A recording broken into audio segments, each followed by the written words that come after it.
Halo teman-teman, kali ini cerita fakta membahas tentang fakta patah hati. Siapa nih yang sedang patah hati? Yuk, simak dulu videonya. Semua orang pasti pernah mengalami patah hati.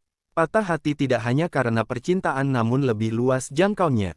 Misalnya patah hati akibat sesuatu yang terjadi di luar ekspektasi harapan, kegagalan dalam mengambil keputusan, maupun tidak terwujudnya cita-cita.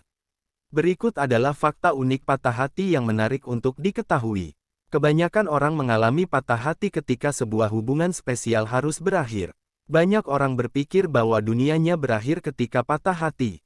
Tapi, seperti dilansir dari yurtango.com, penelitian terbaru menunjukkan bahwa patah hati benar-benar dapat membunuh orang yang merasakannya. Hal ini dinamakan sindrom patah hati.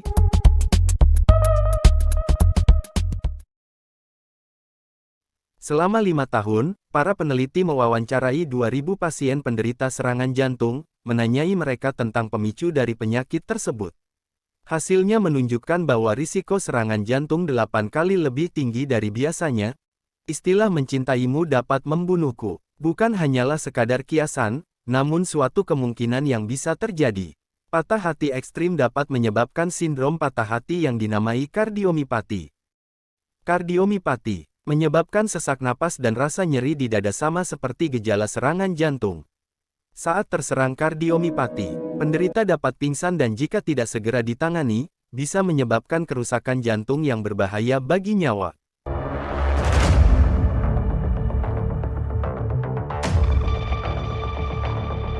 Patah hati punya nama ilmiah sendiri.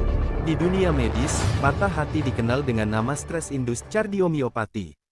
Sindrom ini bisa menyerang siapapun, bahkan jika kondisi fisik kita sehat dan bugar. Patah hati menimbulkan rasa nyeri yang intens di dada dan dipicu dari pengalaman emosional yang menyakitkan. Dan perempuan lebih rentan mengalami hal ini, karena reaksi dari hormon yang memicu stres berlebih. Perubahan pada jantung ketika mengalami patah hati. Patah hati kerap kali salah didiagnosis sebagai serangan jantung, sebab gejalanya yang serupa. Hasil tes menunjukkan bahwa terjadi perubahan ritme jantung yang dramatis dan tekanan darah yang mirip dengan gejala serangan jantung. Perbedaannya, patah hati tidak menyebabkan penyumbatan arteri jantung. Ketika patah hati, sebagian jantung akan membesar untuk sementara dan tidak memompa darah dengan baik.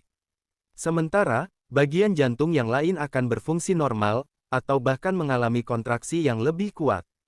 Kabar buruknya, patah hati bisa menyebabkan kegagalan otot jantung ketika kita berlarut-larut dalam duka. Tapi jangan khawatir, patah hati selalu bisa disembuhkan. Seiring berjalannya waktu, luka yang kita derita akan pulih dan sembuh dengan sendirinya. Dan beberapa cara untuk menangani rasa patah hati. Berhenti menyalahkan diri sendiri. Ketika kamu mengalami patah hati, perasaan bersalah kerap kali muncul. Namun, menyalahkan diri sendiri karena suatu hal yang sudah lama lewat akan membuat kamu merasa lebih terpuruk. Inilah sebabnya, berhenti menyalahkan dirimu dan buatlah dirimu mendapatkan perlakuan yang baik. Tahukah kamu kalau memaafkan diri sendiri dan mulai lagi menyayanginya menjadi cara move on yang paling efektif?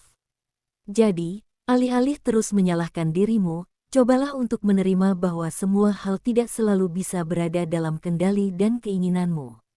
Lakukan kegiatan yang bermanfaat. Daripada menghabiskan waktu untuk terus menyesali semua hal yang sudah berlalu, lebih baik kamu mulai menyibukkan diri dengan berbagai aktivitas yang menyenangkan. Lakukan apa yang menjadi hobimu untuk bangkit kembali dan melupakan rasa sedih yang mungkin saja masih terus membayangimu. Cobalah pergi memancing atau berolahraga, menghabiskan waktu bersama teman dekat, atau sekadar membaca buku.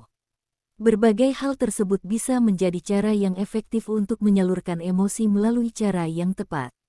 Biarkan dirimu menangis. Wajar adanya jika kamu merasa sedih dan kecewa, terlebih setelah mengalami patah hati. Bahkan, tidak ada yang salah dengan menangis saat merasa patah hati, untuk membuat perasaan menjadi lega. Selain itu, kamu bisa mendapatkan banyak manfaat. Karena menangis ada manfaatnya. Percaya atau tidak, kamu akan menjadi lebih siap untuk melanjutkan hidup atau move on. Meski begitu, Jangan sampai sedih berkepanjangan, jadi, kamu harus pandai mengelola hati dan perasaan sehingga tidak sedih terus-menerus. Jangan takut untuk jatuh cinta lagi. Kamu mungkin sering mendengar kalau tips move on paling ampuh adalah jatuh cinta lagi. Artinya, kamu harus bisa membuka diri untuk menerima kehadiran orang lain dalam hidupmu. Namun, tidak perlu terburu-buru, nikmati saja prosesnya sambil kamu mengobati hati. Pastikan saja kamu sudah siap untuk menjalin hubungan lagi. Nah, begitulah kira-kira beberapa penjelasan yang mungkin singkat tapi bermanfaat. Setidaknya dapat memperkaya pengetahuan kita. Jika teman-teman punya sesuatu yang ingin kita bahas, mungkin teman-teman bisa tulis pendapat atau saran di kolom komentar. Sampai jumpa.